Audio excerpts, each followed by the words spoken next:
Good morning, good afternoon, or good evening, whatever time it is that you're joining me for this video. Thank you for clicking on the Penboy Roy Fountain Pen Review channel. The subject of today's video is going to be the Diplomat Aero Fountain Pen.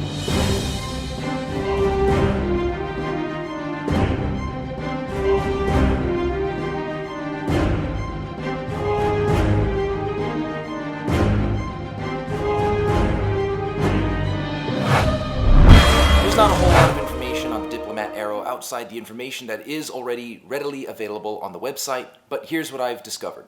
The brand was founded in 1922 by a dude named Karl Rauschler in Hennef, Germany.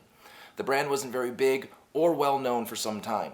That is until the 1950s, at which time the Diplomat brand contributed to the inevitable death of the fountain pen by releasing ballpoint pens. The brand had made three lines: the Classic, the Magnum, and the Space Edition. The Space Edition was a pen that wrote upside down, underwater, on grease, in heat, or at freezing temperatures. How would they prove that a space pen works? Who would they get to volunteer for that? How does that conversation go? You want me to do what? Yeah, Heinrich, it's not a big deal. Just jump into the suit, jump into that capsule over there that we're going to launch into space. It's filled with boiling hot olive oil that's going to suddenly flash freeze, and while you're not dying, do me a favor and just try to bang out this crossword puzzle. Let me know how it goes. Was there anyone there asking, what about the paper? In 1958, Diplomat introduced the first cartridge filler.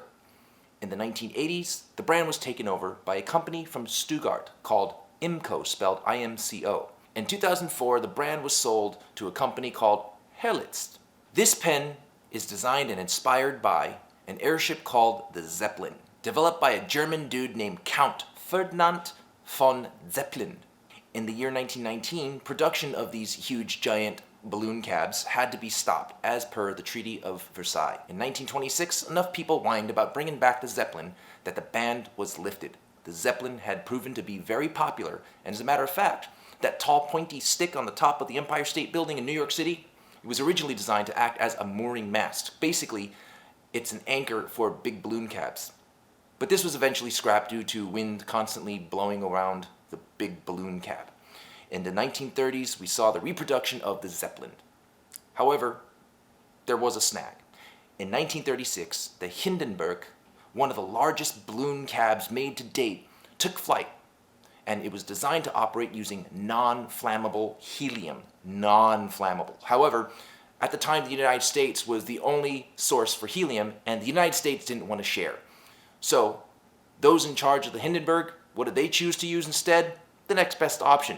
A gas whose qualities regarding flammability are the exact opposite of non-flammable. They chose hydrogen gas instead. Probably not the best idea, placing it in the same category of ideas as using fragmentation grenades at Little League because you forgot to bring baseballs.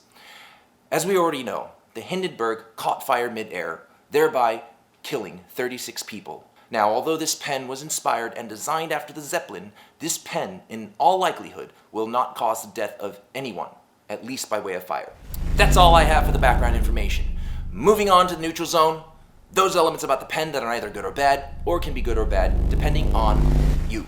The nib is a stainless steel Yovo nib, branded with the logo, name, and nib size. The feed is a proprietary feed made of plastic. The nib and feed are friction fit and are not part of an unscrewable nib unit.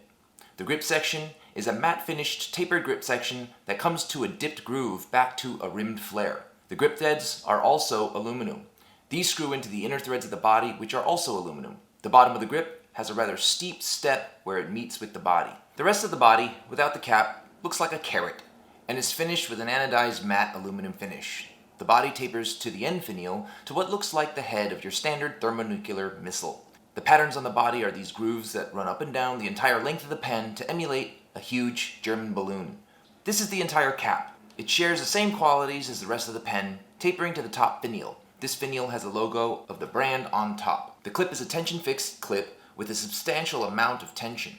It is secured to the L bracket using two small bolts. The rim of the cap has the Diplomat name on it, and on the rear reads Germany. The pen came in this cardboard box. Inside the box is this brushed aluminum sleeve cover. Once you slide that off, there is a paper cover over the pen. Remove that and you have your bedding where your pen rests. Underneath the bedding, you have storage cutouts for your instruction booklet on how to fill the pen, as well as 2 ink cartridges. This pen fills using cartridges or the pre-installed Diplomat converter.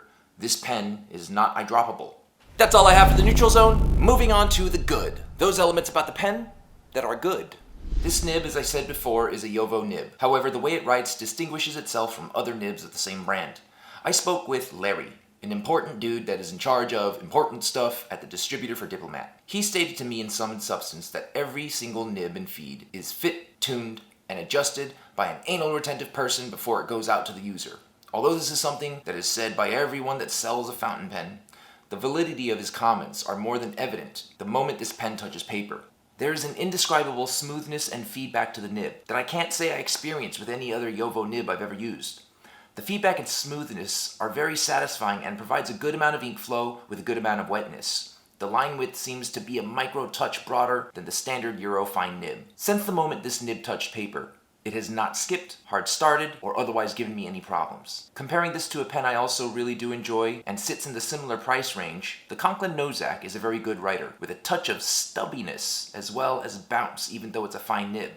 It provides line variation that is more than that found on typical steel nibs. This is a quality I've been noticing on more and more of the Conklin pens as of recent. This is a fantastic pen, with one major monkey wrench caveat standing in its way of perfection. Stay tuned for the review on this pen coming soon.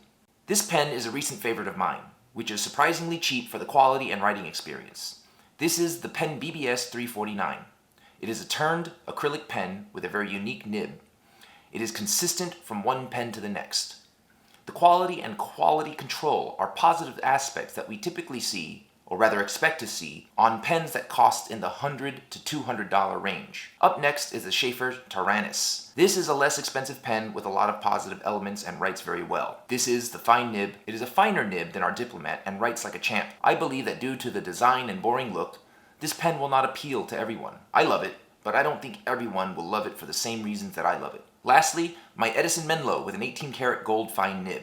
When it comes to gold German nibs, this is the cream of the crop. Personally hand-tuned and adjusted by Brian Gray of Edison Pens, whom studied under the ever-great Richard Binder, this pen always performs at peak, providing consistent ink flow while being smooth and having feedback that complements the concept of writing with an analog instrument. Another point worth noting is that the build quality of this pen, the way the parts fit together, the tolerance of this pen, reminds me a lot of the precision quality used in military weapon grade products. In the hand, the pen feels very solid and sturdy.